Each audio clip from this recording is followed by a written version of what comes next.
अस्सलाम वालेकुम। दुरूद शरीफ पढ़ना।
आपके अम्मी अब्बू आपको काम कहते होंगे ना, तो आपको फील होता होगा भी मुझे क्यों कह रहे हैं, वो फलाने भाई फलाने बहन को क्यों नहीं कह रहे, है ना?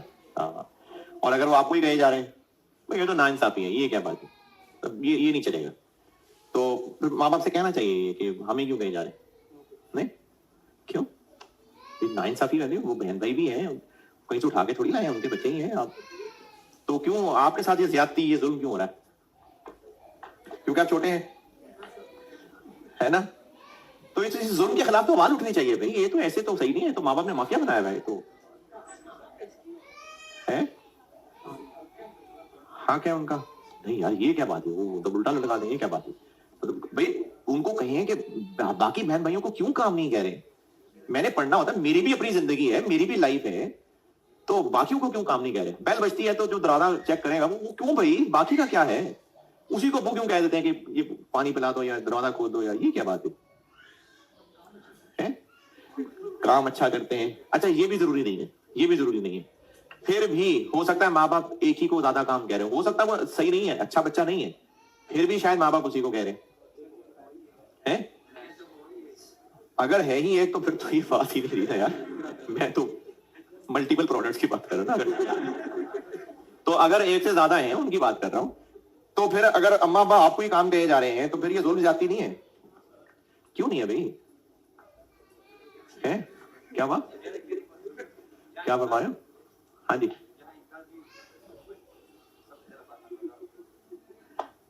अच्छा, अच्छा चले, ये जो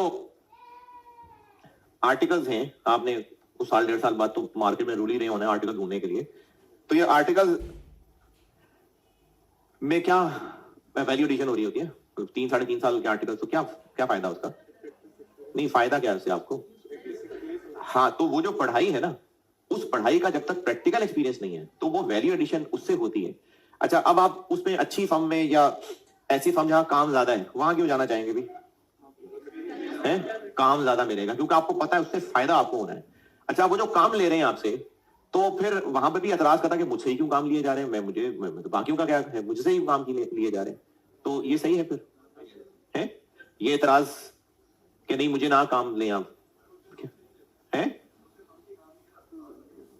नहीं अगर आपको ज्यादा काम नहीं मिल रहा, बाकी आप तो खैर अभी वहां पहुंचे नहीं इसलिए आपको अंदाजा नहीं होगा इस बात का, लेकिन अगर आपको काम का एक्सपोजर नहीं मिल रहा, चिल माहौल में बैठे हुए हैं, तो फायदा है नुकसान है? नुकसान है ना, ये नुकसान असल में समझ आ रहा है आपको, इसलिए नुकसान है, माँ बाप वाला नुकसान समझ नहीं आ रहा। एक ना एक और हदीस का मफहूम है, 3 चीजें उसके अंदर, लेकिन उनमें से एक बता रहा हूं। आप सिर्फ मेंबर पे तशरीफ लेके जा रहे थे तो हजरत जिब्राइल अलैहिस्सलाम ने ना, अब बाकी लोगों को तो नहीं पता, साहबा को तो नहीं नजर आते फरिश्ते, तो हजरत जिब्राइल अलैहिस्सलाम ने आप सब के पास आके 3 बातें कही, और आप सल्लल्लाहु अलैहि वसल्लम ने ना हर स्टेप पे आमीन फरमाया।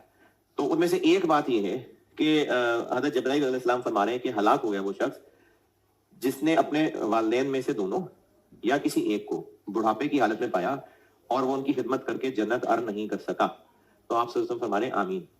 इसकी मफहूम आप ऐसे समझे कि अगर मैं किसी को कहूंगा भाई उससे तो नालायक स्टूडेंट ही कोई नहीं है ना, जिसको एग्जाम में बैठे हुए सोल्यूशन दिखा रहे थे और वो सोल्यूशन ही नहीं देख रहा था, ईमानदारी की बात नहीं कर रहा, उसको कह रहे थे ये लो देख लो सोल्यूशन, वो कह नहीं मैं सुस्ती में बैठा हूं, मैं कहां सोल्यूशन देखूंगा, तो भाई वो तो बहुत ही पागल है, उसको तो डायरेक्ट रास्ता मिल रहा था और उसने इग्नोर कर दिया, वो तो बर्बाद है, वो नहीं पास होता। ये इस सेंस में बात। तो ये जो पेरेंट्स है ना, ये अगर आप पेरेंट्स की बात मान रहे हैं तो ये पेरेंट को कोई प्रिविलेज नहीं है कि अल्लाह ने उनको गुलाम दिए हुए काम लेने के लिए, ये औलाद के लिए प्रिविलेज है। अगर औलाद को काम मिल रहे हैं माँ बाप के तो ये औलाद का फायदा है, ये उसके लिए फायदे वाली बात है कि उसको काम मिल रहे हैं। और आप इस बात को इमेजिन करके देखिए कि अगर आपके अम्मा अब्बा आपसे कोई काम कहते थे और आपने आगे से बदतमीजी कर दी और अब वो आपको काम नहीं कह रहे, तो ये अब चिल माहौल, अब जरा अच्छा है, ये क्या खराबी है इसमें, अब तो काम ही नहीं कह रहे, इसमें क्या बुरा है? वो नाराज हो गए, वो फिर नाराज है आपसे, तो ये अच्छी बात नहीं है। तो ये जो माँ बाप काम कह देते हैं ना, ये आपके फायदे वाली बात होती है। इब्ने हिबान 3-4 नंबर नजर नहीं आ रहा, वाना शायद सैयदना अनस बिन मालिक रज़ी अल्लाह से रिवायत है, नबी अकरम सल्लल्लाहु अलैहि वसल्लम ने फरमाया, अल्लाह ताला जब किसी बंदे के लिए खैर चाहते हैं तो उससे काम लेते हैं। पूछा गया किस तरह का काम लेते हैं अल्लाह के रसूल सल्लल्लाहु अलैहि वसल्लम? आप सल्लल्लाहु अलैहि वसल्लम ने फरमाया, मौत से पहले उसको नेक अमल करने की तौफीक अता फरमाते हैं। तो अगर हमें कोई अच्छे काम करने का मौका मिल रहा होता है ना, तो ये रिवॉर्ड वाली बात है, फायदे वाली बात है, मरने वाले ना हो जाए लेकिन माँ बाप ने काम कह दिया। एक सवाल मैंने होमवर्क दिया था, उस पर आता हूं बाद में। उससे पहले ये ना 2 सवाल हैं, ऑटम 23 और स्प्रिंग 24। इनका कॉन्टेक्स्ट ये है कि इनको मिक्स कर दिया गया है करेक्शन ऑफ एरर्स के साथ। ये मैं आपको करेक्शन ऑफ एरर्स चैप्टर नहीं सिखाने लगा, ये कोई 2 अटेम्प्ट्स में ना ऐसे सवाल आए थे जिसमें उसने इन्वेंट्री के वैल्यूज में कुछ एरर्स डाल दिए थे, उन एरर्स को ठीक करना था। ये ज्यादा ऊंचे लेवल की बात है, लेकिन ये काम कोई बहुत ऊंचा नहीं है। आपने इंट्रो में जिक्र पढ़ा होगा रेक्टिफिकेशन ऑफ एरर्स का, या नाम ही नहीं सुना हुआ? नाम पढ़ा हुआ है, नाम सुना हुआ है। और अगर कॉस्ट पढ़ रहे हैं तो मोस्ट प्रॉब्ली आप FAR 1 भी पढ़ रहे होंगे। ये तो कोई होता है स्टूडेंट जो कॉस्ट पढ़ रहा हो और FAR 1 उससे अगली दफा पढ़ना हो, ये नहीं होने के बराबर होते हैं। या पढ़ चुके होंगे या साथ पढ़ रहे होंगे। तो FAR 1 में पूरा चैप्टर है रेक्टिफिकेशन ऑफ एरर। तो इसलिए कॉस्ट में कोई एरर ठीक करवाना, ये काम इट्स सेल्फ इम्पॉसिबल नहीं है। सवाल बहुत मुश्किल हो जाएगा, आपके लेवल से ऊंचा हो जाएगा, तो फिर ज्यादती वाली बात। तो वो जो ऑटम 23 और स्प्रिंग 24 अटेम्प्ट गुजरी है, तो ये बहुत ऊंचे लेवल के सवाल थे। तो उन सवालों से मायूस नहीं होना, समझाऊंगा आपको। हो सकता है आपको आसान लगे, सर आप तो ऐसी डरा रहे थे, हो सकता है आसान लगे, लेकिन बहरहाल वो सवाल ऊंचे हैं, तो ये काम आना चाहिए। उन सवालों को देख के बस मायूस नहीं होना। काम क्या है, एक छोटी सी मिसाल से बताता हूं। लिखें सवाल।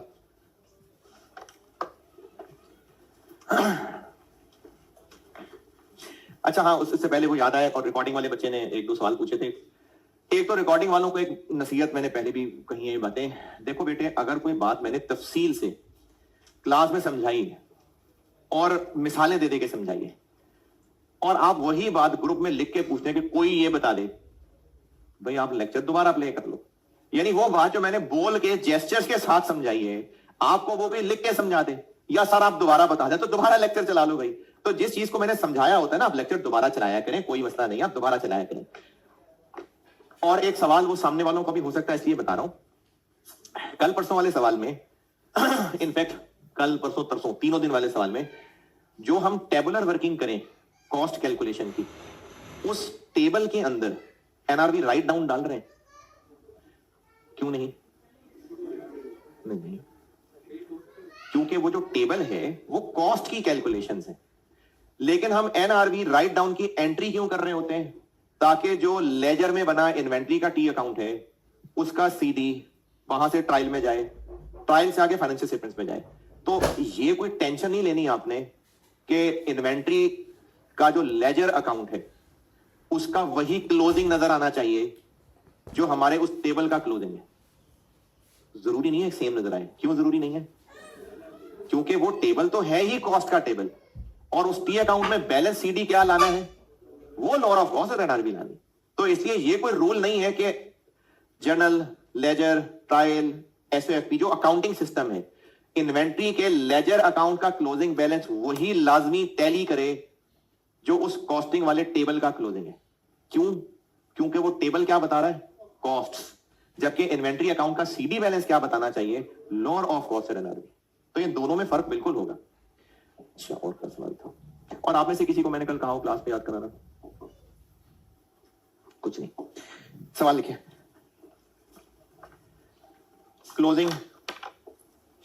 Closing inventory of finished goods, closing inventory of finished goods.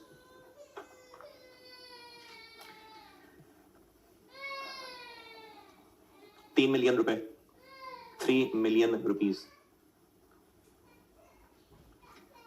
Following errors have been discovered. Following errors have been discovered.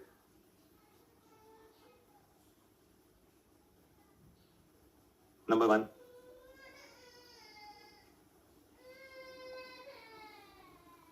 Purchase of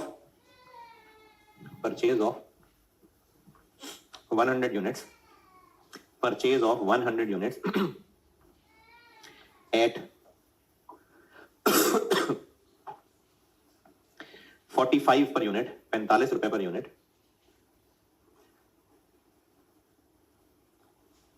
was recorded as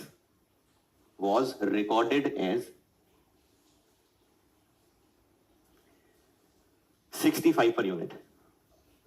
यानी असल में हमने जो परचेज किए थे 100 यूनिट्स वो 45 के थे, लेकिन रिकॉर्ड में लिखते हुए उनको 65 का लिख दिया. Next error.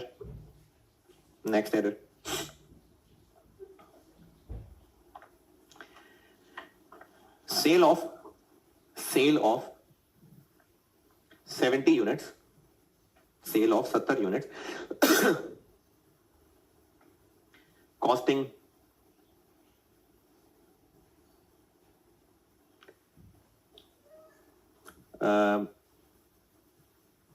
50 per unit, 50 रुपए per unit. दोबारा बता रहा हूं, सेल ऑफ 70 यूनिट्स कॉस्टिंग 50 रुपए per unit was recorded as sale of 80 units, 80 units. असल में 70 बेचे थे, हमने रिकॉर्ड करते हुए उनको 80 यूनिट्स बेचना लिख लिया. नेक्स्ट.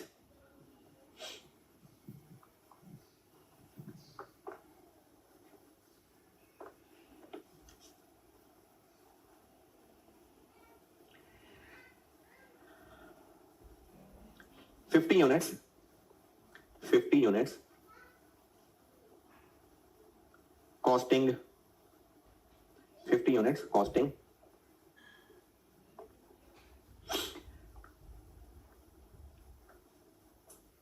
8,000 रुपए, 8,000 rupees, and having sale value of 12,000 रुपए, 12,000.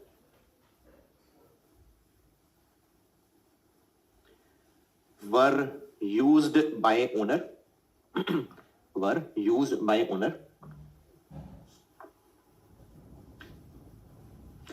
but it was omitted from records. यानी ड्राइंग्स थी और उसको रिकॉर्ड करना ही भूल गए. आपसे रिक्वायर्ड है क्लोजिंग करेक्ट क्लोजिंग स्टॉक की सही वैल्यू रिक्वायर्ड है. अब इसका फॉर्मेट क्या बनाएं और शुरू कैसे करें और कहां से लिखना शुरू करें, तो कहां से लिखना शुरू करेंगे सवाल, मतलब इसको प्लान कैसे करें, कैसा प्रेजेंट होगा सवाल. गलत वैल्यू लिखेंगे, उसमें प्लस माइनस एडजस्टमेंट्स करके फिर सही वैल्यू आ जाएगी. करें.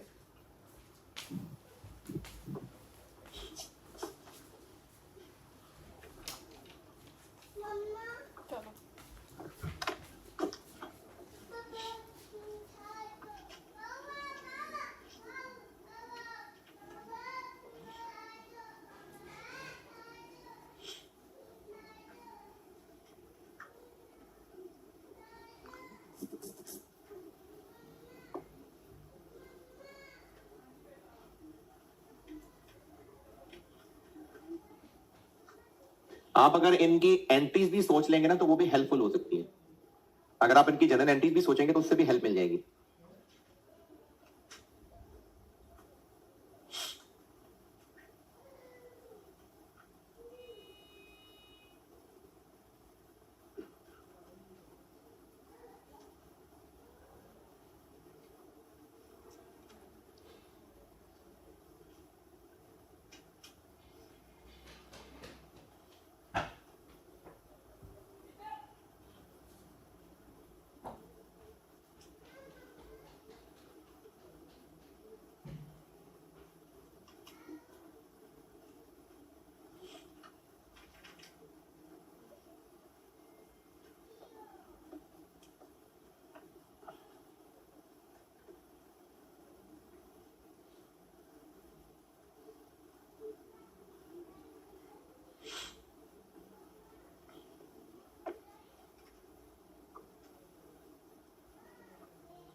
जी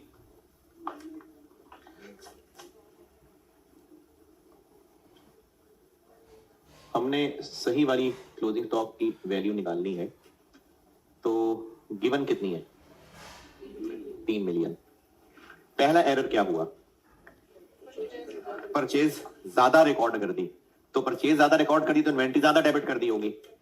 तो हम क्रेडिट कर दें या अकेले माइनस कर लें? क्या गलती की? टोटल कितने यूनिट्स? 100 यूनिट्स, और हमने 20 रुपए ज्यादा रिकॉर्ड कर लिए, तो 2000 माइनस कर देंगे। इसमें कोई मुश्किल एतराज परेशानी? दूसरा एरर,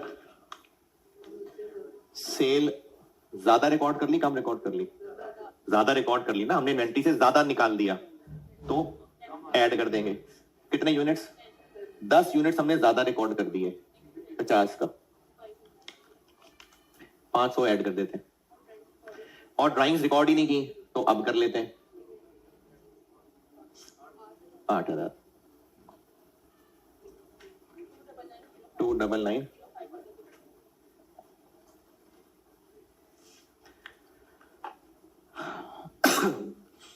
हाँ जी, इसमें कोई मुश्किल परेशानी तकलीफ?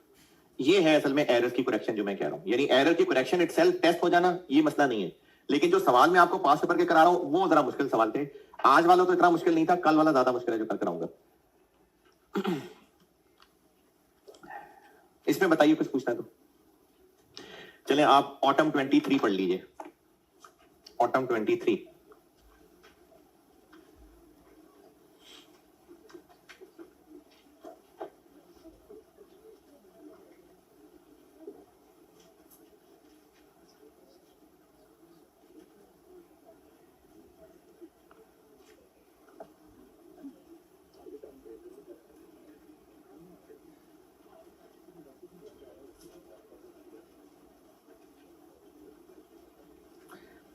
ऑटम 23, सितारा एंटरप्राइजेस।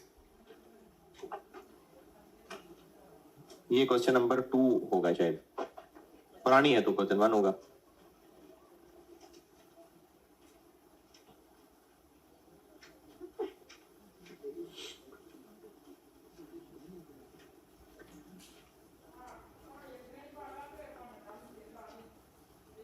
हाँ जी, मिला सवाल? चले पढ़ लीजिए, मैं करता हूं तो बोर्ड पे सॉल्व।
जी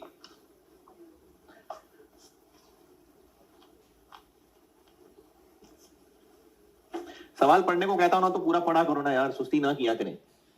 देखिए, बोर्ड से देख के लिखना ये आप स्कूल में सीख चुके हुए हैं। बोर्ड से देख के लिख लेते होते हैं, देख के लिख लेते हैं ना, तो आपको स्कूल से आता है। तो यहां बोर्ड से देख के लिखना तो सीखने नहीं आए ना। जो सवाल मैं आपको करवा रहा हूं ना, आपको उसकी अंग्रेजी पढ़ के ये तसल्ली होनी चाहिए कि जो लिखा है ये वही है, आपको समझ आना चाहिए पढ़ के। इसलिए सवाल जब तक बेटा पढ़ोगे नहीं तो सीखेंगे नहीं। सवाल पढ़ लिया है तो मैं कर रहा हूं शुरू। एक बिजनेस के रॉ मटेरियल का डेटा है सारा, उसके मुख्तलिफ तरह के रॉ मटेरियल हैं और उन सब का एक गुजरे हुए क्वार्टर का, यानी कितने महीने, 3, 31 अगस्त को खत्म हो रहा है, तो अगस्त, जुलाई और जून, तो इन 3 महीनों के रिकॉर्ड से ये समरी टेबल बना के दिया है। ओपनिंग यूनिट भी है, कब के ओपनिंग, क्वार्टर के ओपनिंग यानी 1 जून। परचेजेस दी हैं, कब की परचेजेस, उस 3 महीनों की टोटल परचेजेस, और क्लोजिंग इन्वेंट्री 31 अगस्त का। अच्छा, ये जो आपको टेबल में ओपनिंग, परचेजेस और क्लोजिंग इन्वेंट्री का कॉलम दिया है, ये रुपीस है कि क्वांटिटी है, ये क्वांटिटी है, रुपीस आखिरी दोनों कॉलम है, लिखा हुआ है इसलिए आखिरी दोनों कॉलम में रुपीस। ये एक क्वार्टर का टोटल डेटा है बहुत सारे रॉ मटेरियल्स का। एडिशनल इंफॉर्मेशन में परपेचुअल इन्वेंट्री ना भी कहता तो हम परपेचुअल ही करते हैं। फाइफो मेथड है, और ये पहले भी हुई बात कि फाइफो मेथड लगाने के लिए बहुत सारी परचेजेस होनी जरूरी है, या ओपनिंग और टोटल परचेजेस भी काफी है। ओपनिंग टोटल परचेजेस काफी है फाइफो के लिए, और उसके अलावा आपको फिर मुख्तलिफ एरर्स नजर आ रहे हैं, वो पढ़ के पता चल रहा है कि एरर है। रिक्वायर्ड क्या है, closing inventory A B C D की अलग अलग कह रहे हैं, नहीं बस क्लोजिंग इन्वेंट्री की वैल्यू कही है, और कॉस्ट ऑफ मटेरियल कंज्यूम्ड कहा है after taking into account the above adjustments. यानी जो ऊपर सब बताया हुआ है इसमें होंगे कोई एरर भी, तो वो एरर ठीक कर लें, और अब क्लोजिंग रॉ मटेरियल का स्टॉक बताना है और कॉस्ट ऑफ मटेरियल कंज्यूम, ये 2 फिगर्स ठीक करके बतानी। ये सवाल की रिक्वायरमेंट है। सवाल की रिक्वायरमेंट में कोई किसी किस्म की कंफ्यूजन तो कैसे प्रेजेंट करें सवाल, 2 अलग अलग चीजें पूछी है ना, तो दोनों को अलग अलग हम शुरू कर लेते हैं। यानी एक तरफ क्लोजिंग स्टॉक उसकी गलत फिगर से शुरू कर लेते हैं, और एक हम कॉस्ट ऑफ मटेरियल कंज्यूम की गलत फिगर से शुरू कर लेते हैं। फिर दोनों को साथ साथ चलाना इसलिए बेहतर है। पहले हम लोग जब मल्टीपल प्रोडक्ट्स का सवाल करते थे तो मेरी सजेशन प्रोडक्ट वाइज अलग अलग करें, लेकिन अब मैं कह रहा हूं कि मटेरियल और क्लोथिंग स्टॉक और मटेरियल कंज्यूम, इन दोनों को हम साथ साथ ठीक करना चलाएंगे। क्यों कह रहा हूं ऐसे, हम एरर बढ़ते जाएंगे, वो एरर जिस जगह ठीक होने वाला होगा वहां ठीक कर लेंगे, वरना अगर एक एक करके चलेंगे तो वो एरर्स फिर से दोबारा से पढ़ने पड़ेंगे। एरर ठीक करने हैं ना, तो सवाल तरतीब से पढ़ते जाएंगे, दोनों वर्किंग साथ साथ चला लेंगे, तो जिस जगह ठीक करने वाला होगा वहां ठीक कर लेंगे। तो हम इसको 2 टेबल्स से शुरू करते हैं सवाल को। ये मैं कर रहा हूं ऑटम 23, एक value of raw material closing stock, और फिगर रुपीज मिलियन थाउजेंड किसमें है, रुपीज में है, और एक साथ खोल लेते हैं कॉस्ट ऑफ मटेरियल कंज्यूम्ड।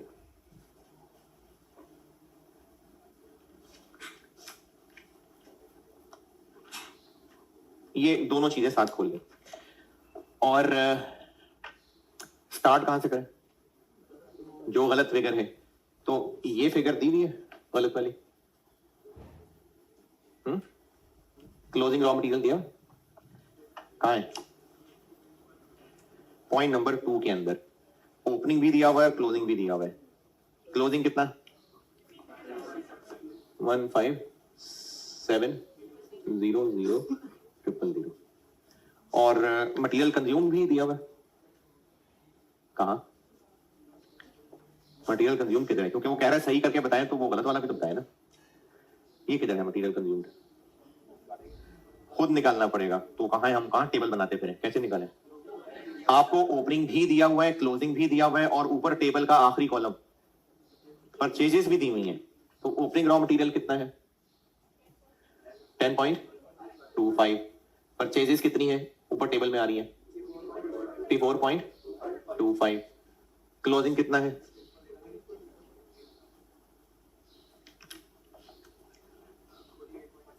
48। और सवाल को मिलियन में भी कर सकते हैं, कोई मसला नहीं है, लेकिन मुझे पता है बीच में छोटी फिगर्स भी हैं तो इसलिए टोटल कर लिया। ये सवाल स्टार्ट हो गया, इस नीली वाली फिगर पे बताएं एतराज है तो।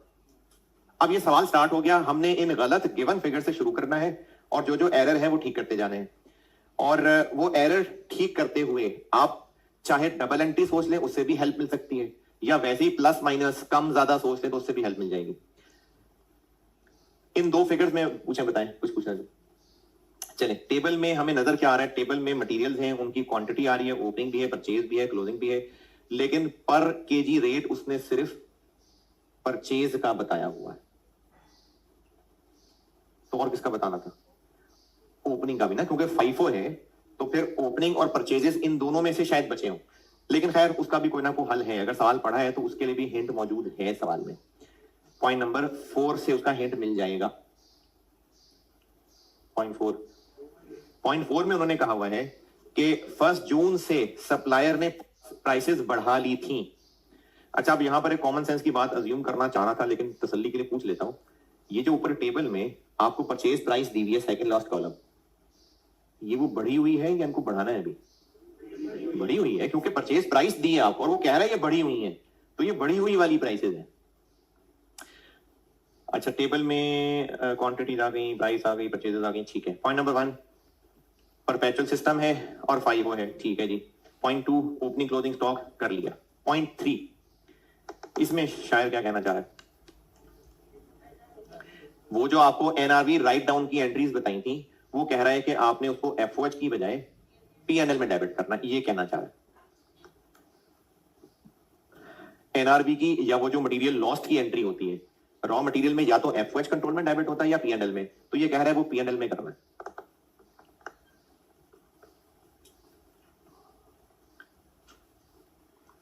तो इसका इस सवाल में क्या काम है? जो रिक्वायर्ड है उसमें तो कोई काम नहीं, यानी रिक्वायर्ड में तो इसका कोई अमल दखल नहीं। पॉइंट नंबर 4 ये समझा दिया आपको। पॉइंट 4 जो टेबल में परचेज प्राइसेस हैं ये वो बढ़ी हुई वाली हैं। चले, कोई ना कुछ इस्तेमाल होगा। चले जी, point number 5, a review of the record has revealed the following. Number 1, raw material issue किया था और मेथड तो बनता है फाइफो, लेकिन रिकॉर्ड करने वाले ने लाइफो लिख लिया। अच्छा, अब ये जो लाइफो लिख लिया, ये आपको तो पढ़ाया नहीं गया लाइफो, तो ये तो गैर अखलाकी हरकत थी कि वर्ड यूज नहीं होना चाहिए था, लेकिन शायद इंट्रो में नाम सुना हो इसका कि नहीं, लास्ट इन फर्स्ट आउट। तो फिर हो गया तो हो गया, मसला क्या है? हाँ जी, उसने, अच्छा ये रॉ मटेरियल ए कि ये कौन सी की बात कर रहे हैं? किसी एक ट्रांजेक्शन की बात कर रहे हैं? The issuance of raw material has erroneously been recorded, ये सारे ए की बात कर रहे हैं, वरना बाकी सवाल देखेंगे ना तो कुछ कुछ यूनिट्स की बात हो रही है, लेकिन यहां पर सारे ए की बात हो रही है, यानी ए सारा का सारा फाइफो की बजाय लाइफो पे ट्रीट हो गया। फाइफो में क्या होता है? क्लोजिंग नए में से बचे होते हैं, पुराने इशू हो गए होते हैं। लाइफो में पुराने बचे होंगे, नए वाले इशू हो गए होंगे। ये आपके सिलेबस में है नहीं मेथड, लेकिन अगर इंट्रो में नाम सुना हुआ तो चलो अच्छी बात है। लाइफो होता है लास्ट इन फर्स्ट आउट, ये फाइफो का अलर्ट होता है। यानी फाइफो में इस सवाल से नहीं बल्कि इस सवाल से हटके उसी का डाटा ले लेता हूं। ए का ओपनिंग बताएं, ओपनिंग 10,000 और परचेजेस कितने? 66 और पर यूनिट ये 100 है। ये अरे रेट पूछ रहा हूं मैं, ये कैसे? ये बढ़ा हुआ रेट है, ये 25% बढ़ने के बाद था। ये 100 है, मतलब देखने में तो 100 है, लेकिन मैं जिस सेंस में पूछ रहा हूं, ये 100 है कि 125 है? ये 125 है।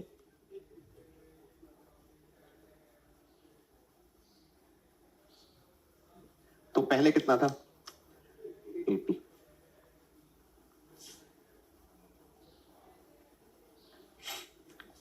जो ए है उसका स्टेटस ये है कि इस महीने का ओपनिंग ये है, परचेजेस ये है और इनके रेट ये हैं। सही तरीका था फाइफो, गलती से लग गया लाइफो। क्लोजिंग स्टॉक कितना है? 9,000, क्लोजिंग स्टॉक 9,000 है। ये 80 रुपए ना समझ आया हो किसी को? नहीं समझ आया? कैसे निकलना चाहिए था पुराना रेट? डिवाइड किससे? अच्छा चलिए फिर से बताता हूं।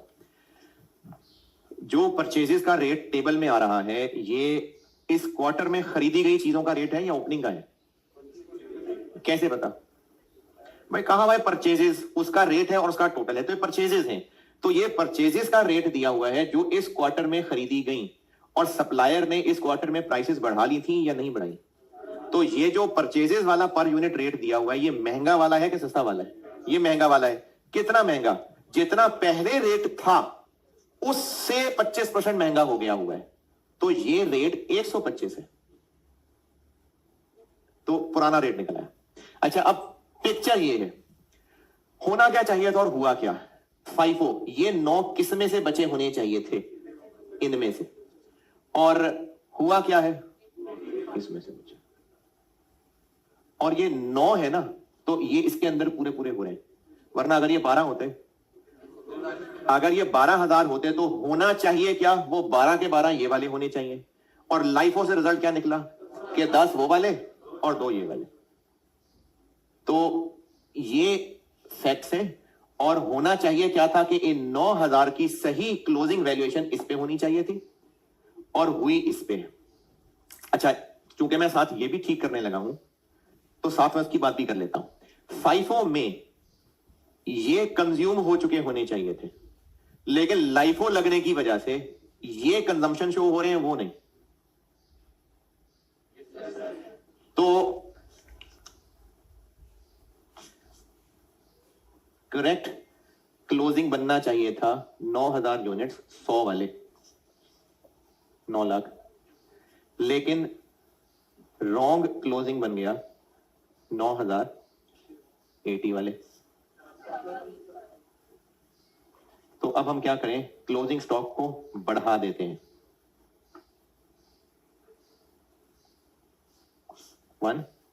80,000 से हम क्लोजिंग को बढ़ा देते हैं। और देखिए, अगर क्लोजिंग में महंगे वाले को बचाना है तो इसका मतलब सस्ता वाला फिर इशू करवाना है। नहीं, मुझे पसंद नहीं आया, मजे की बात नहीं की मैंने। ये 180,000 से क्लोजिंग को बढ़ाना, ये बात समझ आई? यानी हम ये कह रहे हैं कि ये वाले बचने चाहिए, वो इशू हो गए होने चाहिए, लेकिन अकाउंटेंट क्या कर बैठा है? वो इनको इशू करके वो बचा बैठा है। होना FIFO में क्या चाहिए? इनमें से बचे हों, ये इशू हो गए हों, लेकिन अकाउंटेंट एरर क्या कर गया? उनको बचा के इनको इशू कर गया हुआ है। यानी उसने इशू महंगे कर दिए हैं कि सस्ते? महंगे कर दिए हुए। यार समझ नहीं आ रही बात। FIFO में FIFO first in first out, नए में से बचे होने चाहिए। इशू कौन से होने चाहिए थे? पुराने। यानी असल में ये इशू होके ये बचे होने चाहिए थे, अकाउंटेंट ने उनको बचा के ये इशू कर दिए। तो अकाउंटेंट की इस हरकत से क्लोजिंग थोड़ा बच गया, कंजम्पशन महंगी वाली चली गई। तो अब हम कंजम्पशन को कम कर देते हैं, क्लोजिंग को बढ़ा देते हैं।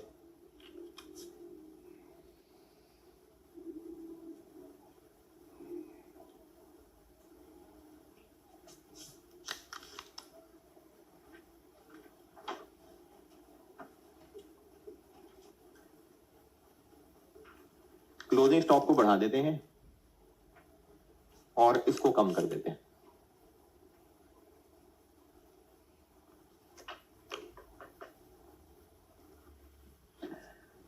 जी, 0.5 का पहला बुलेट पॉइंट। 0.5 पहला बुलेट पॉइंट। ओके, चले दूसरा बुलेट पॉइंट। ये आसान है।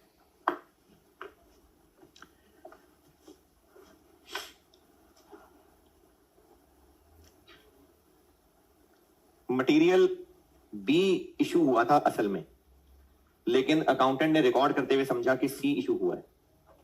यानी असल में बी के स्टॉक से निकल के कंज्यूम होना चाहिए था, उसने सी के स्टॉक से कंज्यूम कर दिया। तो सी की कंजम्पशन रिवर्स करके स्टॉक बना लेते हैं और बी को कंज्यूम कर लेते हैं, यानी बी यहां से लेस करके यहां ले आते हैं और सी यहां से लेस करके यहां वापस ऐड बैक कर लेते हैं। असल में क्या इशू हुआ है? असल में इशू कौन सा हुआ है? असल में बी इशू हुआ है, यानी यहां से बी निकल के कंज्यूम होना चाहिए। ये करेक्ट है। अकाउंटेंट ने रॉन्ग क्या कर दिया? उसने सी को इशू करवा दिया। तो हम ये रिवर्स कर देते हैं, ये अब कर लेते हैं।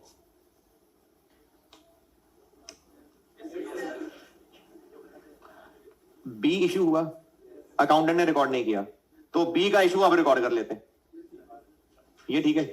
और सी बिला वजह इशू कर दिया, तो उसका इशू रिवर्स कर देते हैं। अब ठीक है, चले बी इशू रिकॉर्ड नहीं हुआ था, अब रिकॉर्ड कर ले।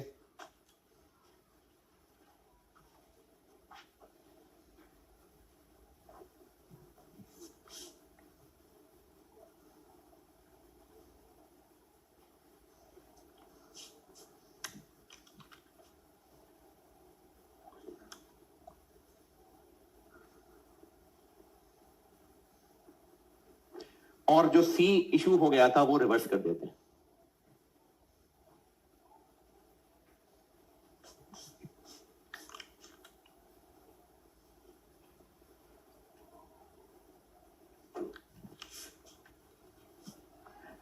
वैल्यू कैलकुलेट करता हूं, पहले ये बताएं कि इनको प्लस और माइनस करना समझ आ रहा है कि नहीं। बी का इशू रिकॉर्ड नहीं हुआ था, अब कर देते हैं, यहां से निकाल देंगे, कंजम्पशन में ले आएंगे। और सी का इशू गलत है, वो रिवर्स कर देते हैं, कंजम्पशन से निकाल के यहां ऐड बैक करते हैं। अब आते हैं अमाउंट पे।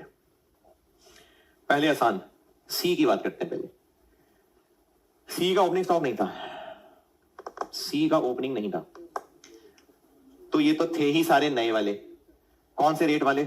70 वाले थे ही, बस यही, और पुराने थे ही कोई नहीं। तो 70 वाले ही इशू करना रिकॉर्ड कर दिए, रिवर्स कर देते हैं। कितने? 2000 है, 3000 है, 3000।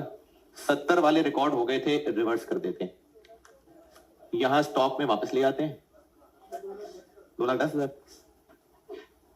यहां स्टॉक में वापस ले आते हैं और वो जो उसको कंज्यूम्ड कह दिया था वहां से निकाल देते हैं।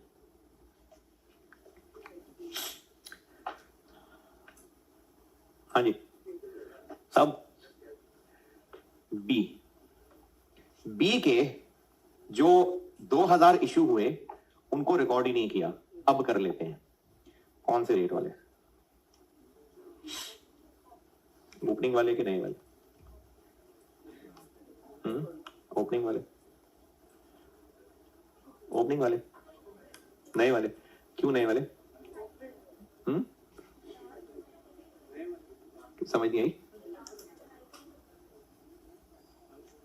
लास्ट में आएंगे, कंज्यूम हो जाएंगे। 5 है, हाँ तो पुराने वाले करो, क्लोजिंग निकालेंगे। क्यों? सी की ओपनिंग नहीं, बी पूछ रहा हूं ना। बी का तो ओपनिंग पड़ा हुआ है, वो 30,000 किलो पड़े हुए हैं। क्यों परचेज वाला क्यों लगेगा?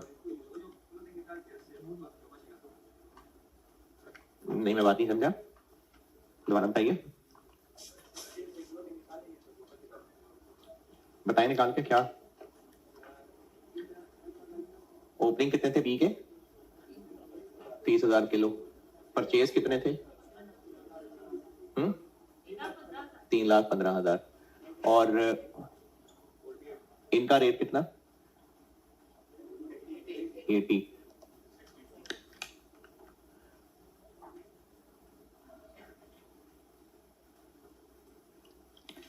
जी 64।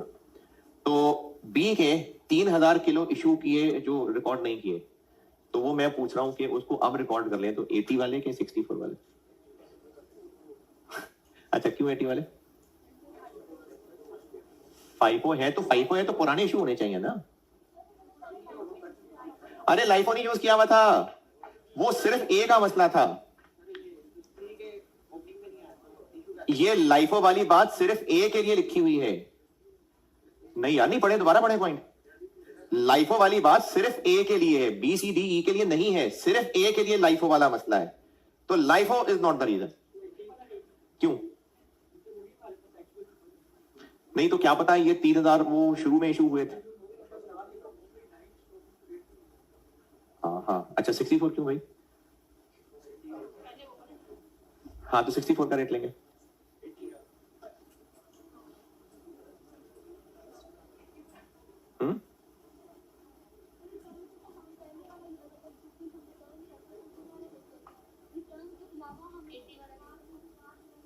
रिटर्न्स अच्छा सी में नहीं, सी तो ओपनिंग था नहीं ना, इसलिए मैंने उलझाया नहीं इसमें। सी में ओपनिंग नहीं है, तो जब है ही नहीं तो सी तो है ही सारे 70 वाले। अच्छा हो सकता है किसी को पेपर में बैठ के 80 ही क्लिक कर, सही आंसर इसका 80 है, 80 लेना है हमने 80 ही यूज करना है। 2000 है ना, सही इसका आंसर 80 ही है। कितना बना? 160 का इशू रिकॉर्ड करना है,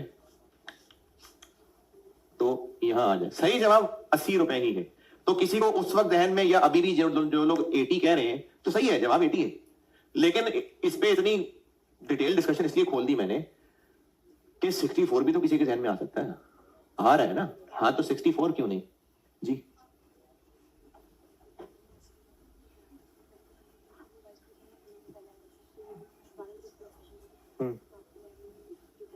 नहीं मुश्किल है, सवाल करा रहा हूं, एक मुश्किल उनको चाहिए सब टाइम टाइम। कोशिश करूंगा, खत्म कर दिया तो ठीक है। पता नहीं यार क्या बता रहा था। हाँ हाँ हाँ 64 क्यों नहीं? क्या बात?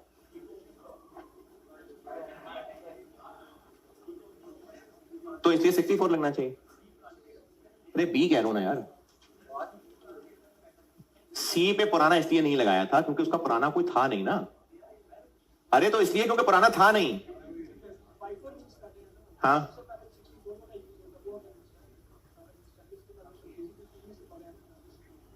अच्छा मैं एक मिसाल दे रहा हूं, हो सकता है समझ आ जाए तो फिर आसान हो जाएगी बात, अगर ना समझ आए तो दोबारा कोशिश कर लूंगा। आपके इस रूम से पहले यहाँ FR2 की क्लास हो रही थी और उससे पहले सी लॉ, चलो मैं अपनी बात करता हूं, FR2 को पढ़ा रहा था पहले, वो निकले फिर आप लोग आए। अब जैसे सेशन है यहां पर एक, और उसके लिए कह जी कि स्टूडेंट्स को बाहर निकालना है। अच्छा 10 और लोगों को निकालना था तो वो 10 लोग और निकाले ना, 10 लोग और निकालने हैं बाहर। अभी 10 लोग निकालने थे, हम भूल गए निकालने। मेरी इस मिसाल को दोबारा समझिए। आपसे पहले FR2 की क्लास हो रही थी ना, अब आप कॉस्ट की क्लास के स्टूडेंट्स बैठे हुए हैं। अगर अब ये जुमला बोला जाए अब कि वो 10 स्टूडेंट्स को और निकालना था क्लास से, तो वो तो निकालना ही भूल गए, चलो अब निकाल देते हैं। तो ये कौन से 10 स्टूडेंट्स को निकालें हम? कॉस्ट वाले। क्या पता वो FR2 से निकालने हो, वो भूल गए हो भाई। अब तो नैनी केस चले गए मैं ना, वो अगर उनको निकालना भूल भी गए थे, वो तो नैनी केस जा चुके हैं, तो ही तो कॉस्ट वाले आए हैं। वो तो नैनी केस चले गए हुए हैं। नहीं समझ आई मिसाल? चले नहीं समझ आई, बेकार मिसाल थी। मैं चले जिनको समझ आ गई है, FR2 वाले तो नैनी केस चले गए हुए हैं, तभी तो कॉस्ट वाले आके बैठे थे।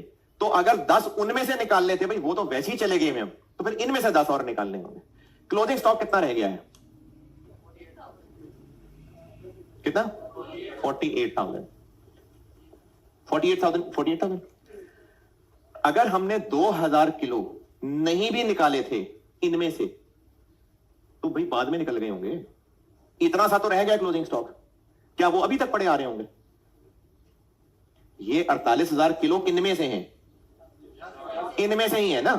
तो अगर 2000 किलो लिखने भूल भी गए थे, तो वो इनमें से अभी तक थोड़ी साइड पे छुप के बैठे होंगे, तब नहीं बाद में निकल गए होंगे। ये तो नैनी केस निकल गए होंगे नहीं, तो ये इन्हीं में से ही है। तो अगर हमने 2000 नहीं निकाले, अब निकाल देते हैं, किन में से? इन्हीं में से ही और निकालेंगे। ये तो पहले स्टोर से बहुत पहले के जा चुके हुए होंगे, क्योंकि ये थे, इतने और आए, जाते गए, रह ही सिर्फ इतने से गए हैं। तो ये तो पॉसिबल ही नहीं है कि इनमें से 2000 किलो अभी तक बचे आ रहे होंगे। तो हमने इनमें से 2000 किलो और निकाल देने। ओके, छठा पॉइंट,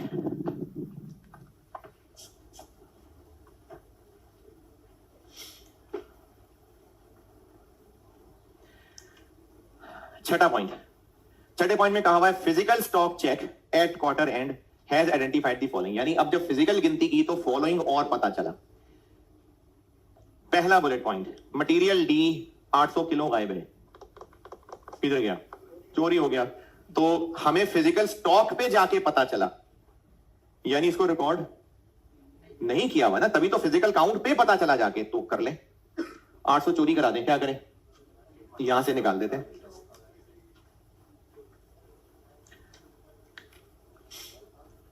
कितने किलो, 800 किलो, तो किन में से, नए में से ही, नहीं डी में से तो है, परचेज में से, ओपनिंग में से, परचेज में से ना, तो कितने वाला, 50 वाला जी। अच्छा, ये चोरी हुए हैं तो यहां ऐड कर दो, नहीं वो तो पीएनएल में डेबिट होंगे, कंजम्पशन में थोड़ी आएंगे, तो बस यहां। फिर क्या हुआ, फिर मटेरियल ई, जब फिजिकल गिनती गिनी तो हमारे रिकॉर्ड से जितने होने चाहिए थे 500 उनसे ज्यादा थे, तो बस चुप करके रख लो बस।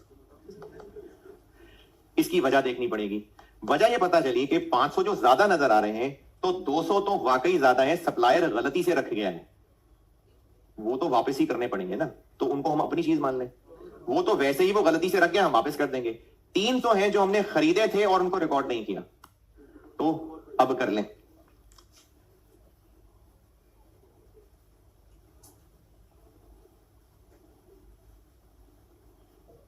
कितने हैं, 300, कितने वाले जी, यहां नहीं, बस इन्वेंट्री में और ऐड कर लिए।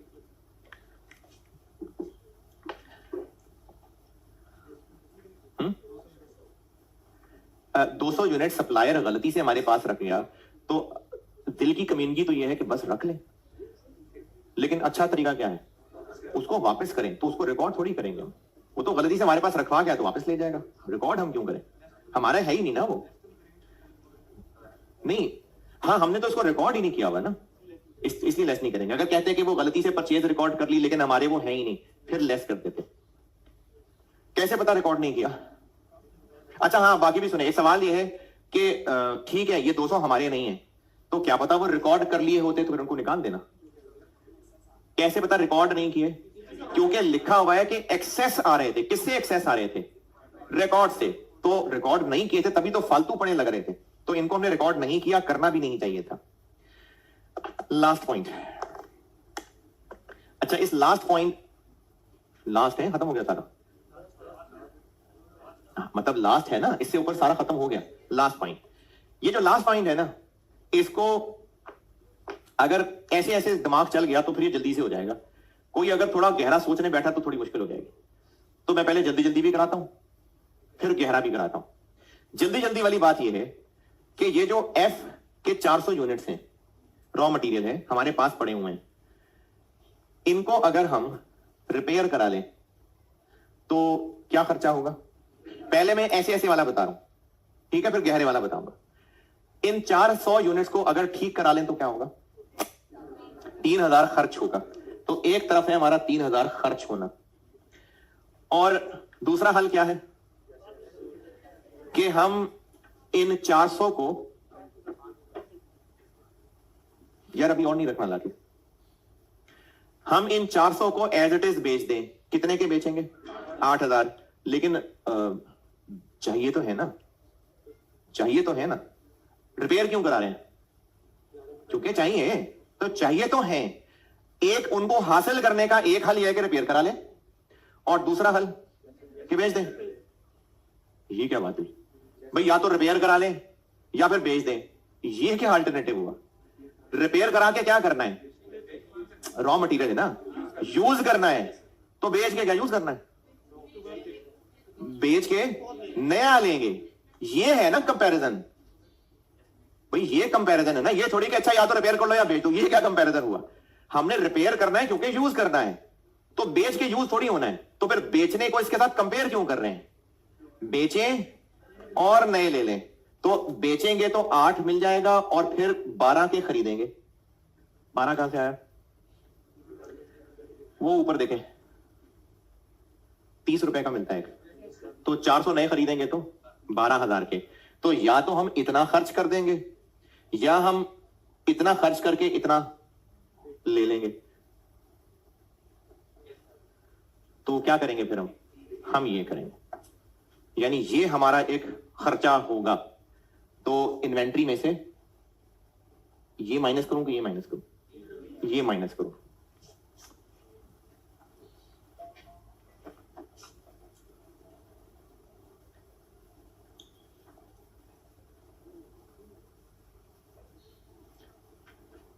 अच्छा, अब इसको मैंने 4 से कंपेयर किया तो कम खर्चा प्रेफर होगा ना कि नहीं? कम खर्चा प्रेफर होगा, तो इसलिए मैंने इसकी जगह उसको लिया। अब ये ऐसे ऐसे तो हो गया, लेकिन फिर सवाल ये है कि इन्वेंट्री से क्यों लेस किया, है ना? तो जो ऐसे ऐसे करके सवाल करके निकल गया, हो गया सवाल, खत्म हो गया, ये वाकई खत्म हो गया सवाल, ये सवाल खत्म, यही करना था। लेकिन सवाल ये है कि ये इन्वेंट्री से क्यों लेस कर रहे हैं, लेकिन इसमें राइट डाउन किधर आया? हाँ, तो ये है ऐसे ऐसे वाला जवाब। और थोड़ा सा गहरा जवाब ये है, दे रहा हूं थोड़ा सा गहरा जवाब। रॉ मटेरियल की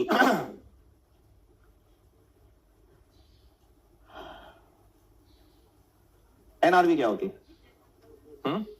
रिप्लेसमेंट कॉस्ट।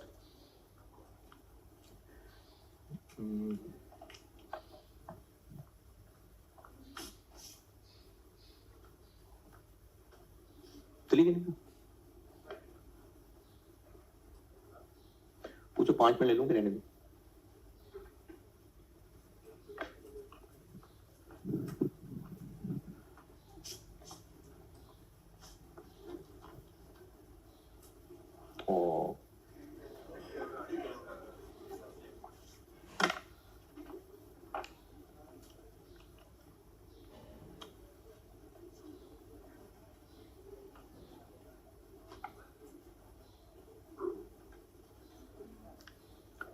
चले भाई, वो इधर सेशन होना है, ये बात थोड़ी लंबी हो सकती है, तो कल आपको मैं स्प्रिंग 24 कराता हूं।